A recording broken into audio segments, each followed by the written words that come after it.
No, next quickly we'll see the next. Everyone mute yourself. Technical. Everyone mute yourself.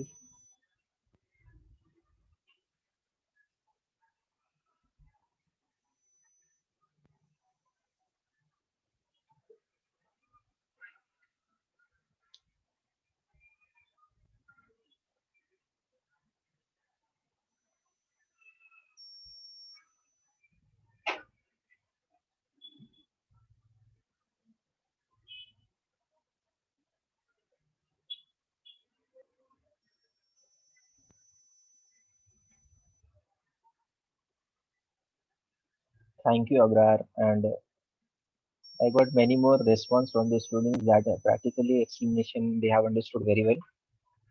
Uh, yes, that is my responsibility to pass the message whatever I have. That's why I have tried to give it practically because during the presentation slides it was very difficult to find out for easy understanding. But if you go it through the practical part of it, it will be easier for you to understand. That's why I have gone through this part through the practical, and definitely it will be good for you as well as it will easily understood by yourself. Otherwise, I will also upload all this material onto the Moodle. You have to practice it at home because such data types are always used whenever you are doing anything. Either you are using the data science, either you are doing for the machine learning. Everywhere these data types are very important. So I have given the entire detailed operations of it. At the same time, this is your first experiment where I have also given you the most theory part where all the method I have listed out related to tuple, related to dictionary, related to your set, etc. You have to practice all the stuff related to a string. You have to practice as well. Now next is your nested list, and nested list, one list inside the other list. Suppose here if you are defining the list in this way, L A B B C C D D E F F G H, like in this way you are written. So first thing is that you can consider the square brackets. How many square brackets are there? One square bracket for the A and H, second square bracket for the BB and FF, third square bracket for the CC and DD. So here we have how many? We have three separate lists because three square brackets are available. So it will be more clear with the help of this diagrammatic notation. As you can see it here, L is your list, right? So here first thing as it has A, one L, and second is your L2, and third is your L3. In L2 you have the CC and DD. In L3 you have the E and FF, right?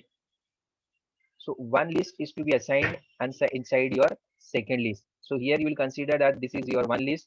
You will consider it this is your second list, and you will consider it this is your third list. So in that way also you can define the multiple list. But whenever you will see the single content of your this list, so let's see what it will be displayed.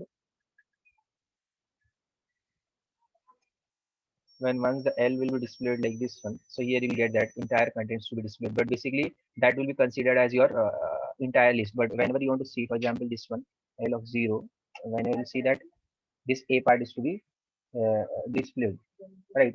But whenever you will see that L of 0, L of 1, so it will go for the other part. But whenever inside that particular list you will go for accessing it, so it might be different. It is there further ahead in the slide. So here in this way you can also define your list. One square bracket inside the other square bracket will be considered as your nested list. Suppose you are giving this statement as this statement is there whenever you are printing this one L of 2. So what happens in this case?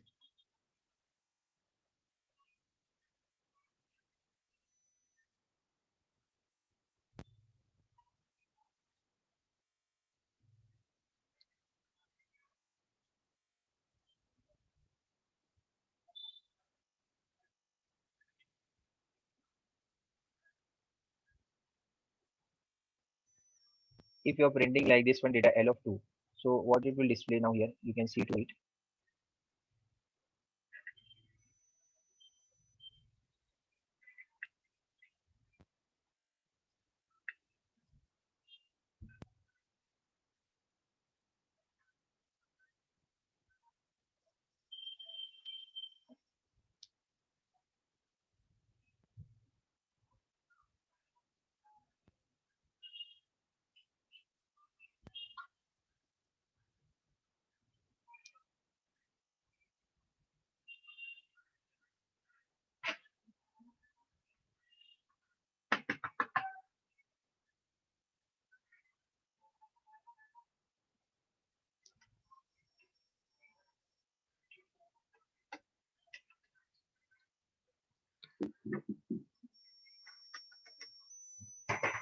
I'm audible?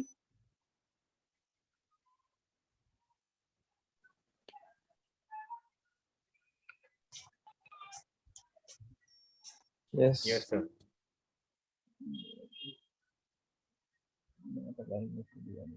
Once again, let me check.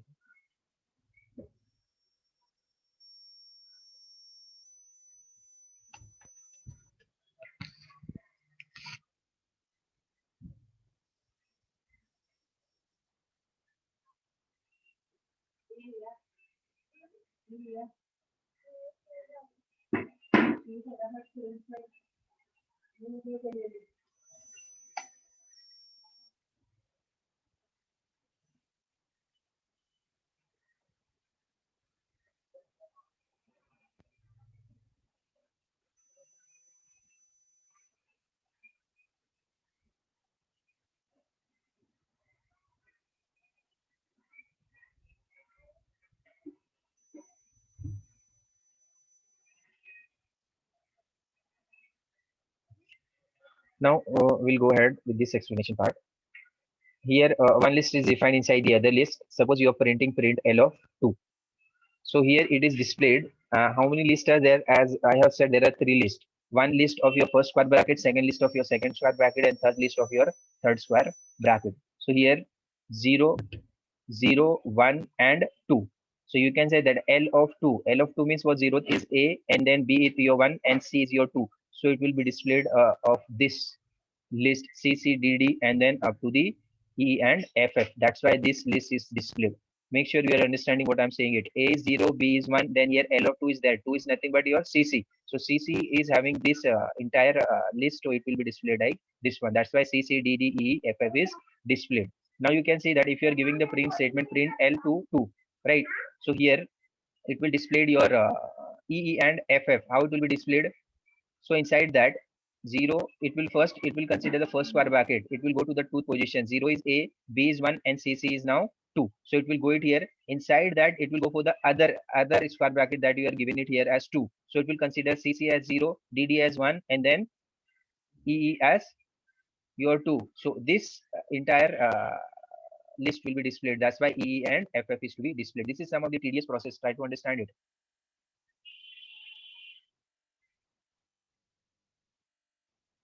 So here we are getting like this one as E and FF. If you are giving in this way 2, 2 and 0, right? So here first 2 it will go for the 0 is A, B is your 1, and CC is your 2. So here it goes. Inside that once again it will go for the 2. So CC is 0, DD is 1, then E is your 0. So here inside this third list it will print 0. 0 is given, so 0 is E, so E will be displayed. In this way you can tackle the data if there is a nested list is to be used. Hope everyone have understood this part. Suppose, Yes, sir. yes, okay. Similarly, you can also go ahead with your negative list indexing, as we know that it is moving from the reverse -1, -2, -3, -4, and 5, then -1, 2, 3, and then -1 and -2. In this way, it will go ahead. So here, as you can see it here, A, B, C, same list is there. Print L -3. So you can consider it. Where is that? -1, -2, and -1 is your H, -2 is your G, and then -3 is your entire set, which are available here C, C, D, D, and E, F. So it will be printed as C, C, D, D, and E, F. Similarly, print -3 to -1. So here -1, -2, -3. It will go, and it says that you have to print up to the -1. So you can say that it will print these two data. These two data is to be displayed as EE and FF. Similarly, whenever you will go into that and then -2 is to be considered, basically, then it will consider it as inside this list, your -1 is your FF, then -2 is your EE, so E is to be displayed. Similar to the positive one here, it also uses the minus notation. So in that way also you can go ahead the nested loop in the reverse order. This is one of the tedious ways that's why I've considered at the end to understand after each and everything. Now here change the nested data item. Suppose one nested is available in this one L, A, B, B, then C, C, and D. Now here L 1, 1 and is equivalent to 0.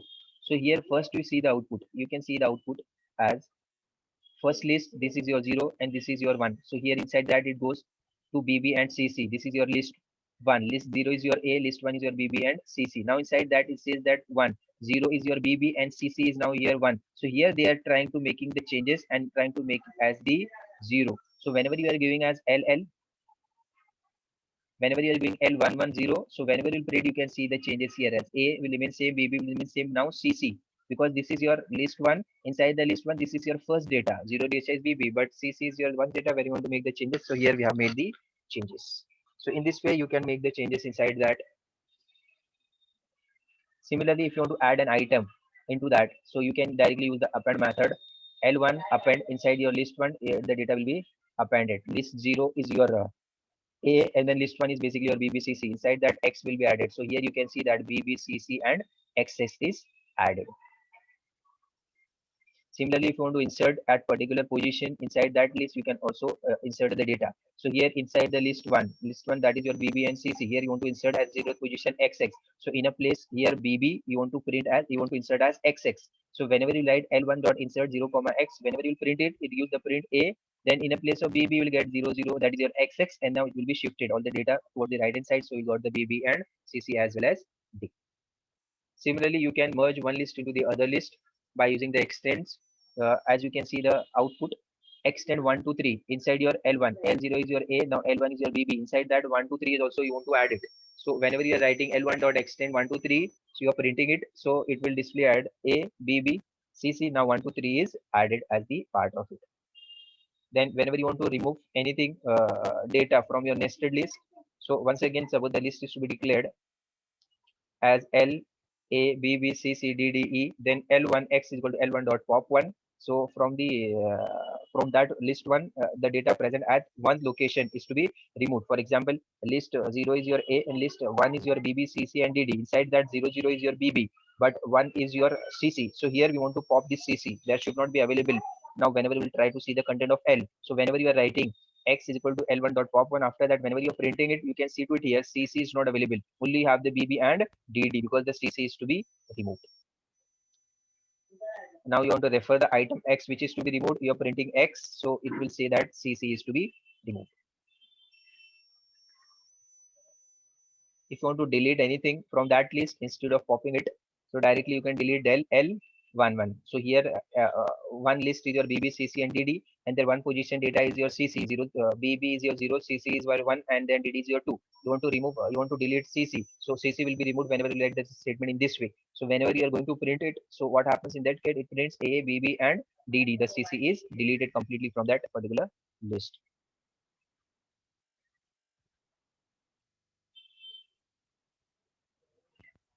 If you are not sure that you want to the item is in the list, but use remove method to delete the value.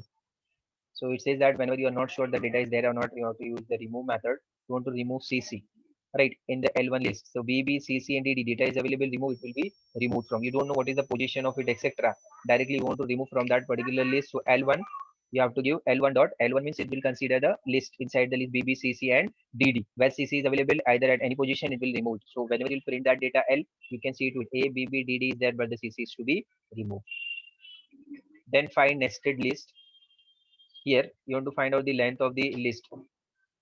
Directly within the print length L, so it will give you the length of the entire list. So 0 A is A, then 1, 2 and 3. The entire list it is displayed and print the value.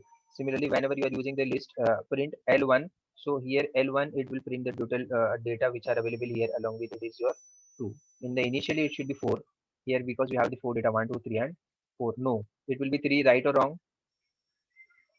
Print L of 3, it is right or wrong? Anyone can reply? This is the list A, B, B, C, C, and D, D. Now you are printing the entire list content and the output is 3. So how it will be 3?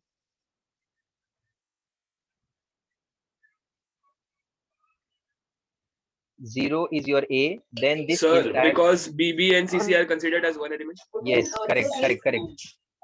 Yes, correctly said. BB and CC, it is to be considered as 1 instead of 2. So it will be considered as 1. So here A is 1, BB, CC is 1, and then D is 1. So here basically there's a 3. This is the tedious process. Try to understand it. It's the other list length. So here there are 2 items. So you get the output as 2. Now iterate through the nested loop. You can also go through all the elements if you want to print it using the for loop. Suppose this is your list, for example, L1, 2, 3, 4, 5, 6, and 3 lists are available. For L in for list in L, list will be any variable. In L, L is basically defined. It does not go internally. 0 means 1, 2, 3, 1 means 4, 5, 6, then 2 means 7, 8, 9. Similarly for number in list. Now inside the list, 1, we have to go 0, 0, 4, 5, 6, 1, 2, 3. Then inside the list 2, once again, we have to go 7, 8, 9. So for that was the second for loop is used for number in list. Now you're printing the number with the space. You get everyone have understood nested list. Whenever we'll do the more practice on it, definitely you're going to understand more things on it. But realizing is the main same. You have to understand where is the zeroth data, where is the one data, where is the list data, one data, and where is the list two data, etc. One tuple is to be defined. We are printing the content of that tuple. 0, 1. So 1 will be your green and blue. So the output green blue is to be declared. Next is your tuple.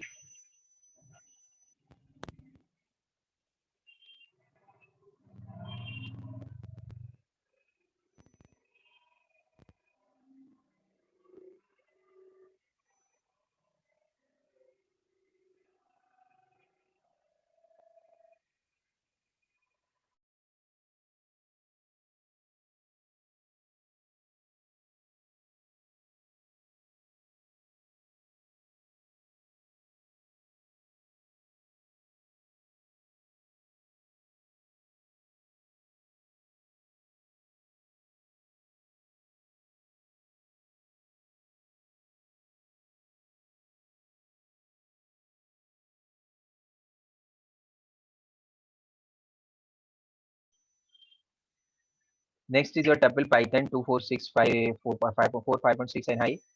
If whenever you are going to print it, now you see that here you are printing tuple 0 and 1. Whenever you are going to print it 0, first it will consider which tuple. 0 tuple. 0 tuple is nothing but your Python. So here inside the Python it shows that 1 data is your P data is your 0, then Y is your 1. So it will display the output as Y. You can see it here, the output is displayed as Y. Similarly here for the other Python, 1 is your 246 and then 2 is your 4 5.6 and high. So it will go to the 2. Then in that position 0 is your 4 and then position 1 is your 5.6. So here it will display the data as 5.6. In this way you have to go ahead. Next is your tuple 3, 4, 5, then 4, 5, 6, two separate tuples are 2 here, and then 0th position. So here first print the original tuple as they are trying to print it, but basically the entire tuple is to be printed. Here it says that now they are making the changes inside it. So they have updated the value tuple 2, 0 is equal to 2, and then updated tuple you can see that here inside the 2, 0th position was 4. Now here it comes as 2. So the output inside the output you consider it as the state tuple changes inside the content. Now dictionary. Similar way the dictionary is to be used. Here you can see that one is your D, where imp1, imp2, imp3 colon, and then all this will be considered name, Bob, John, or job, MGR, etc. It will be considered as your imp1 content, then imp2 content, then imp3 content. Once again there is a key and value, name, Bob, and then job manager. Then in imp2 also there is a nested name, key, job. Means inside the dictionary also there is a dictionary key value. Then inside the value once again there is a key value. So key is your imp1, imp2, imp3, then value along with them is this complete. But once again inside this value, there is a key as well as the values both are available. This is the first way to create. Otherwise, second, by using the dict operator, you can also create your dictionary will be printed. Then ID, suppose imp1, imp2, imp3 is there. Then imp information, you are defining name, and these two things are separated, IDs and imp information. Now you can zip together by using the zip function. So here dict, zip, and then both will be combined. Here what we have done, separately we have taken it. We have separated ID and we have separately created the dictionary. So here you can see that the output is to be declared as the dict part, dictionary part of it. Now here you can create a dictionary with a default value or the form key method. Suppose you have this ID separately, we have that default value, name, job, right?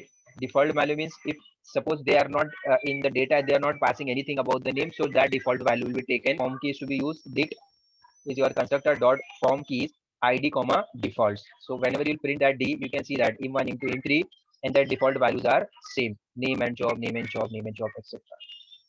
Now accessing the nested dictionary, how you can access it? The dictionary is to be created, that is your nested dictionary, and the imp1 and then name, imp1 and their name. You want to display it.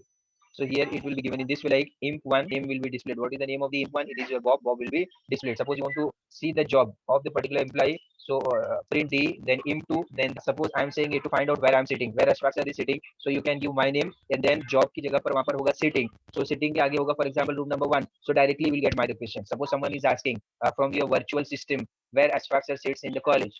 So they will take your sit data and my name. So it will compare these two things and then find out the sit value which is to be given their virtual inquiry system as well, which will be very similar. You have the set of the data and you have the feature extraction from the audio what it is saying. First thing my name, then my sit. Two things you are having inside your dictionary. Extract these two things, make the complete, your job is over. So of your listed dictionary. You are not knowing the name, so get method to get the salary of that particular employee. Imp1.get salary, the salary will be displayed. If you want to make the changes inside that dictionary, nested dictionary, so, imp3 is your this one where the name is Sam. Now you want to make the changes as Max, and the job is your janitor in Max and job as janitor. In this way, you can make the changes inside your dictionary, which is your nested. For that you also have the lectures. So basically, here we understood in the details what are the different data types, what are the features, how they are nested part of it. Hope everyone have understood. Thank you. I'm ending this session because you have the other lecture as well. Thank you very much, sir. Thank you, sir. Yeah, thank you everyone. Yeah, thank you.